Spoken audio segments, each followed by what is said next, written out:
최근에 방송에서는 보면은 패널들이 몇 명이 이렇게 나와서 계속적으로 토론하는 그런 문화가 언제부터 자리 잡혔는지, 패널들이 나와서 어떻게 하면 우리가 행복할 수 있을까를 몇 년 전부터 계속 토론하는 내용이 많이 있습니다.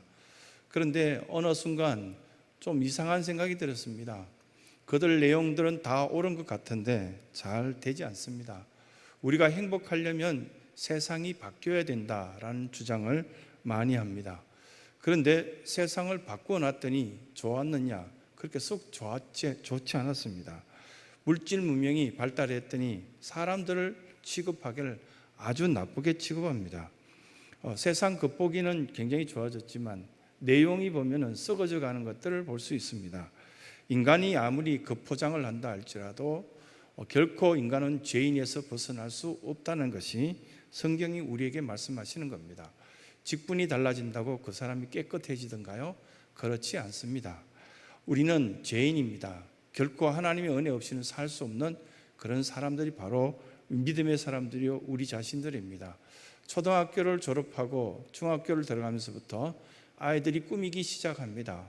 그래서 그 모습을 이렇게 꾸미고 저렇게 꾸미고 이제 그 포장을 하기 시작하는데, 그 자기 학력도 그 포장이 될 가능성이 있다는 것을 모르면서 정말 배우고 싶고, 그것으로 통하여서 자기가 배워서 많은 사람들에게 기쁨이 되는 그런 어떤 수준으로 가는 것이 아니라 이력서 한 줄 더 쓰기 위해서 그 포장을 자꾸 늘려가는 그런 인생을 사는 것이 우리의 모습입니다.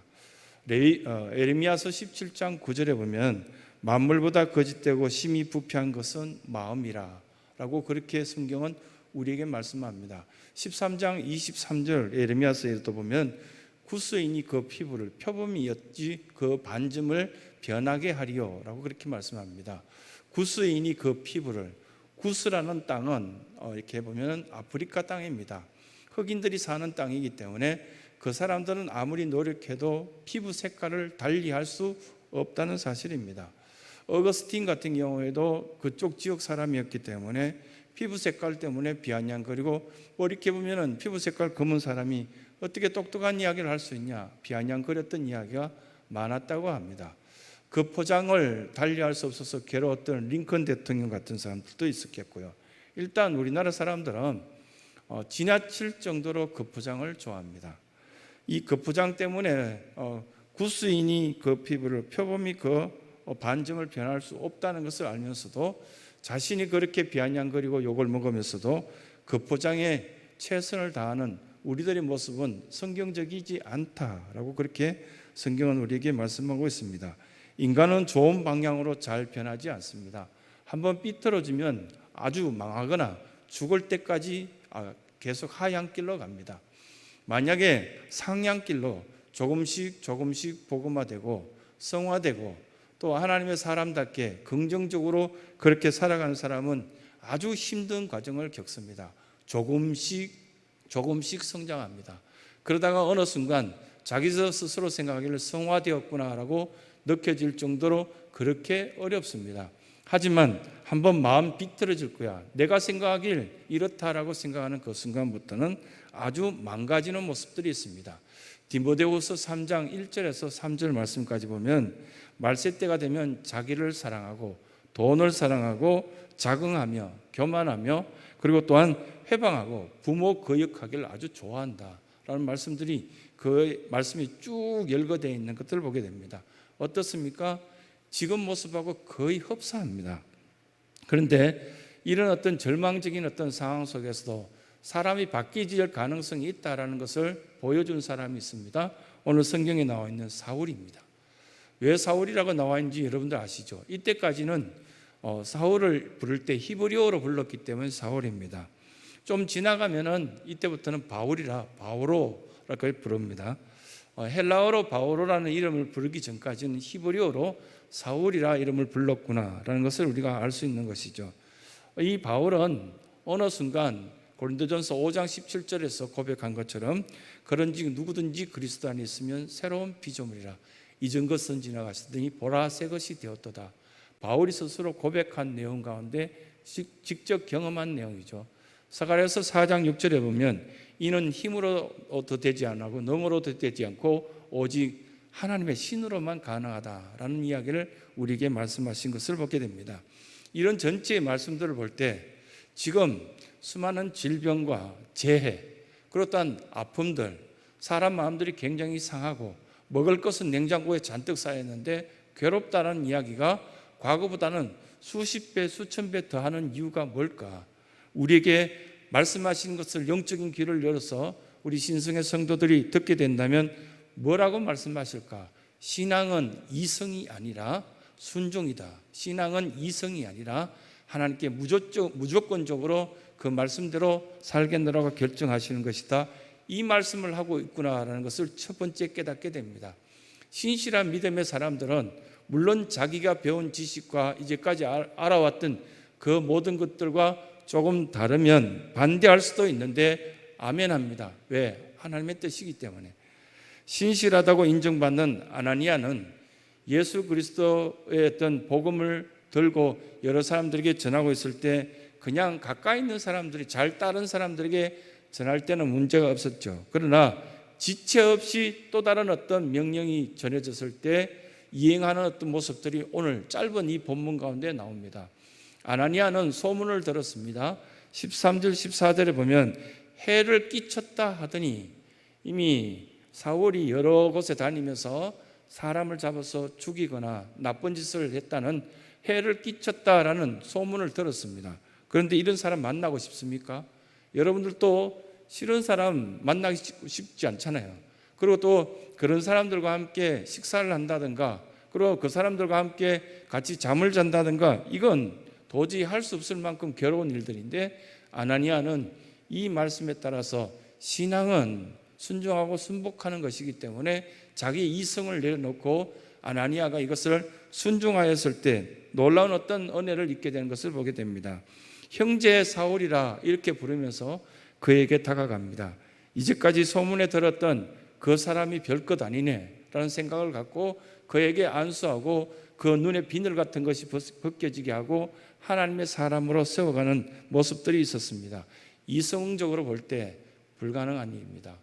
이성적으로 볼 때 이것은 할 수 없는 일인데 예수님이 찾아가서 사울에게 안수하라고 하신 것을 적극적으로 순종하는 아나니아의 모습도 멋진 모습이었지만 사람들은 일본적으로 본 것만 믿고 생각하는 대로 그냥 믿고 싶어 하는데 아나니아의 모습 속에서 우리에게 첫 번째 메시지는 순종하는 사람이라면 말씀대로 믿어라. 그렇게 말씀을 우리에게 교훈하십니다. 두 번째는 순종은 모든 것의 촉매제입니다. 가끔씩 이렇게 신앙생활 하다 보면 일이 잘 풀려지지 않을 때, 아픔이 계속될 때 내가 어떤 것을 순종하고 있지 않을까 돌아볼 때가 있습니다. 지혜로운 방법이죠. 능력도 있고 기술도 있었지만 망가진 사람이 얼마나 많습니까? 그리고 훌륭한 대학을 나오고 많은 것을 배웠지만 쓰임받지 못한 사람들이 많이 있습니다. 순종이 없기 때문입니다. 사람들이 사울에게 갔다 오면 돈을 얼마나 주겠다고 해서 이걸 갈 일입니까? 갈 수 없는 일입니다.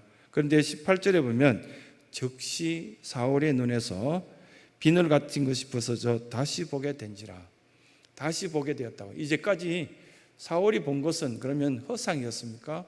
실제 영적으로 해석할 때는 잘못된 것을 보고 잘못된 것을 생각하고 있었던 사울의 모습을 보게 됩니다. 레피데스라는 단어인데요, 이건 비늘이라는 단어인데 마치 백내장처럼 뭔가 뿌옇게 투명하게 보이지 않고 뭘 제대로 보려고 했는데 소문에 의해서 내가 알던 저 사람은 소문에 의하면 거짓말을 하는 사람인데 나쁜 이야기를 하는 사람인데 이런 선입견을 갖고 있었던 그런 삶이었다는 겁니다.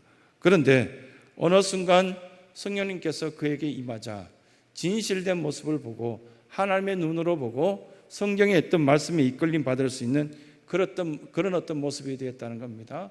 눈멀었던 사울이 이제 하나님의 눈으로 볼 수 있었던 그런 사람이 되었던 것입니다. 이 단어의 뜻을 볼 때 사울의 눈에도 아마도 눈이 벗겨졌겠지만 아나니아 같은 경우에도 보면은 자기 일종의 사람을 보는 판별력이나 그 모든 것들이 달라졌던 그런 경험을 하는 그런 시간이었을 것입니다. 19절에 음식을 먹음에 강건하여지니라. 같이 음식을 먹고 같이 강건하여지는 것, 이것이 교회 공동체 속에서 우리에게 말씀하고 있는 아름다운 모습이겠죠. 지금 질병으로 통하여서 식당이 열지 못하고 있는데, 그래도 보면 식당이 열려질 때 보면은 그 점심시간이 즐겁고 행복하지 않습니까?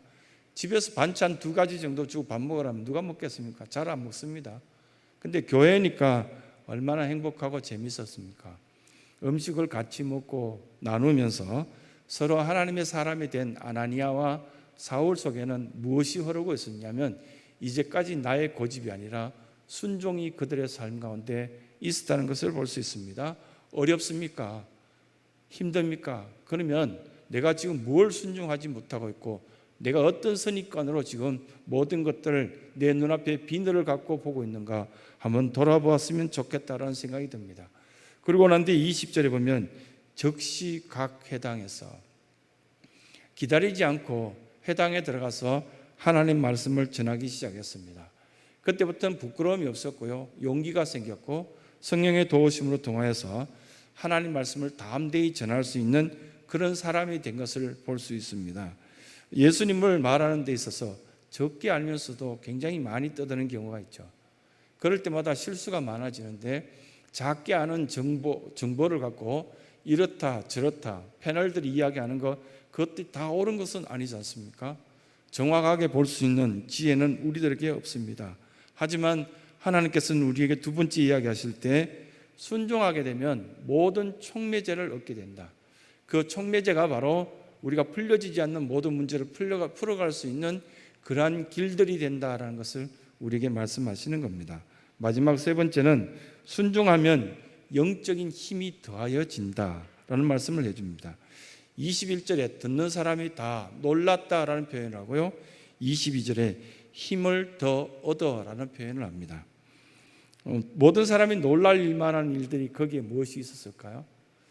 사람들이 말들을 들어봤을 때도 놀랄 만한 일들을 이야기했을 것이고, 자기들이 상식을 갖고 이야기하는 것보다 그 상식을 뛰어넘는 모습들을 보여줬었기 때문에 다 놀랐을 것입니다. 영적인 일들은 우리가 생각하는 것 그 이상의 놀라운 일들이 있습니다. 우리는 과학을 자꾸 하려고 하는데, 신앙은 과학이 아니라 어떻게 보면 기적 속에 있는 하나님의 역사를 우리는 하고 있는 것입니다. 그래서 때로는 내가 바뀌어지지 않을 수도 있지만, 하나님께서 나를 붙잡고 계신다면 하나님의 능력 가운데 힘을 더하여 바뀌어질 수도 있고요. 지금 이 어려움 속에서 힘이 더 필요한 사람들이 얼마나 많이 있습니까? 그런데 우리가 노력한다고 해서 이 힘이 더하여지는가? 뭘 먹는다고 해서, 정보를 더 얻는다고 해서, 새로운 지식을 얻는다고 해서 힘을 더하여지지는 않습니다. 그렇다면 힘으로도 능으로도 되지 않을 때, 오직 나의 신 하나님의 역사를 따라서 변화될 수 있는 우리들의 삶이 될 수 있다는 사실입니다.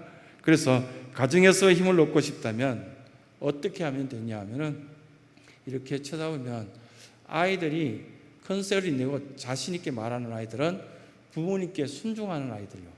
그 아이들은 굉장히 자신 있게 큰 소리로 이야기하거든요. 어머니께, 아빠에게 거역하는 이야기를 하고 싫어 이렇게 하는 아이들은 보면 자꾸만 위축되잖아요. 눈치를 보고.